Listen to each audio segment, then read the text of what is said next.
Marking schemes को define किया था बिजनेस स्टडीज़ की। अब हम आपको जो चैप्टर है ये nature and significance of management, इसके कुछ इंपॉर्टेंट क्वेश्चंस और इससे रिलेटेड कुछ इंपॉर्टेंट फैक्ट्स मैं आपको बताऊंगी। इसमें जो आपका मार्किंग स्कीम्स है यहाँ पर 1, 2 एंड 5 मार्क्स के क्वेश्चंस बनते हैं एग्जाम में, जिसमें कि आपके वेरी शॉर्ट क्वेश्चन आंसर्स में सबसे फर्स्ट डेफिनेशन जो है वो है definition of management. Definition of management ये आपसे 1, 2 या 5 मार्क्स में क्वेश्चन पूछा जाता है। डेफिनेशन ऑफ मैनेजमेंट में अगर इसका मतलब समझे तो यहाँ पर मैनेजमेंट की आपको एक प्रॉपर डिफाइन देनी है जो 30 वर्ड्स में देनी है। मैनेजमेंट जो है वो आपका एक प्री डिटरमाइंड ऑब्जेक्टिव पर बेस्ड होता है, जिसमें कि आपकी किसी ऑर्गेनाइजेशन का एक ऑब्जेक्टिव होता है जो planning, organising, staffing and directing के एंड कंट्रोलिंग के प्रोसेस को फॉलो करके कंप्लीट किया जाता है, जो effectively and efficiently smooth running of business के लिए फॉलो किया जाता है। अब बात करते हैं हम यहाँ पर क्वेश्चन नंबर 2 की, right any 2 important characteristics of management. Management की कोई 2 महत्वपूर्ण विशेषताएं बतानी है। तो आप लोग सभी जानते हैं मैनेजमेंट हर ऑर्गेनाइजेशन के लिए बहुत इंपॉर्टेंट है, जिसमें कि इसकी काफ़ी इंपॉर्टेंस बताई गई है कि मैनेजमेंट की जो है वो काफ़ी सारी कैरेक्टरिस्टिक्स है, जिसमें से कुछ स्पेसिफिक कैरेक्टरिस्टिक्स मैं आप लोगों को बता रही हूँ। जैसे कि management is a multi dimensional process, management dynamic nature रखता है, मैनेजमेंट एक कॉन्टिन्यूअस प्रोसेस है और हर ऑर्गेनाइजेशन में मैनेजमेंट की अपनी स्पेसिफिक इंपॉर्टेंस है।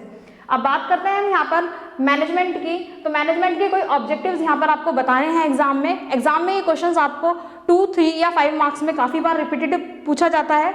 तो यहाँ पर मैनेजमेंट के ऑब्जेक्टिव्स की अगर बात करें तो ऑब्जेक्टिव में आपको काफ़ी सारे ऑब्जेक्टिव्स दिए गए हैं मैनेजमेंट के।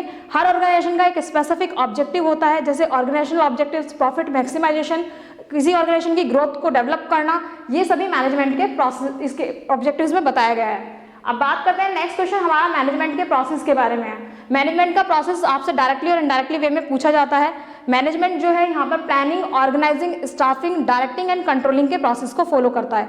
ये आपसे डायरेक्टली क्वेश्चन भी पूछा जा सकता है, इसकी केस स्टडी बनाकर भी क्वेश्चन आपसे पूछा जा सकता है, और ये क्वेश्चन आपको डिफाइन करने के लिए भी आ सकता है कि पर्टिकुलर किसी प्रोसेस को डिफाइन करिए। अब नेक्स्ट क्वेश्चन आपका आता है मैनेजमेंट इज आर्ट और साइंस और बोथ एक्सप्लेन। तो अगर बात करें मैनेजमेंट की आर्ट की, तो मैनेजमेंट आर्ट और साइंस दोनों ही है, बिकॉज मैनेजमेंट जो है वो हमारा प्रैक्टिकल एंड क्रिएटिविटी पर डिपेंड है। और अगर हम इसके साइंस की बात करते हैं तो मैनेजमेंट जो है वो सिस्टमेटिक बॉडी ऑफ नॉलेज है जो यूनिवर्सल एप्लीकेबिलिटी रखता है, यूनिवर्सल जो है वैलिडिटी रखता है, और मैनेजमेंट एक्सपेरिमेंट पर भी बेस्ड होता है। ऐसे ही आपको कुछ क्वेश्चंस पूछे जाते हैं जो शॉर्ट क्वेश्चन आंसर्स के नाम से आते हैं, जिसमें कि आपका जो है यहाँ पर वर्ड लिमिट 100 वर्ड्स की हो जाती है। 100 वर्ड्स में अगर बात करें तो मैनेजमेंट के यहाँ पर लेवल की बात पूछी जा रही है आपसे कि मैनेजमेंट का लेवल क्या है। हर ऑर्गेनाइजेशन का एक स्पेसिफिक लेवल होता है और वो लेवल यहाँ पर डिफाइन आपको करना है। इसके लिए आप पिरामिड भी शो कर सकते हैं। पिरामिड एक छोटा सा चार्ट मैं आप लोगों को दिखा रही हूँ, जो एक छोटा सा ये चार्ट मैंने बनाया है जहाँ पर कि मैंने मैनेजमेंट को 3 पार्ट्स में डिवाइड किया है। फर्स्ट है यहाँ पर top level management, second level है आपका middle level management and third है आपका लोअर लेवल मैनेजमेंट।